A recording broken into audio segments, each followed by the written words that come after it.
Assalamualaikum dan selamat pagi. Selamat pagi semua. Nama diberi Mansur bin Kandis.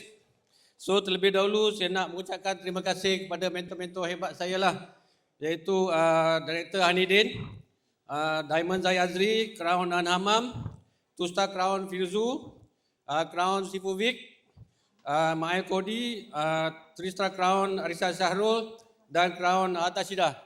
Terima kasih semua mentor-mentor semua, sebab tanpa mentor-mentor ni saya tak ada kat sini sekarang. So saya baru join Elken baru setahun lah, baru muda lagi kan. Banyak lagi pasal-pasal yang saya kena lalui lah. So siapa saya?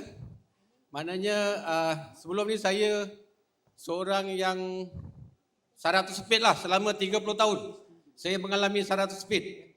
Selepas saya insiden umur saya dalam 25-27 sampai umur saya 55. So lepas saya rasa best Genki selama 3 kali, so saraf tersepit saya yang saya hadap selama 30 tahun tu hilang dalam masa sebulan saja. So saya teruja lah, saya terus melabur best Genki dengan hidrogen, terus buat 3S sharing lah maknanya.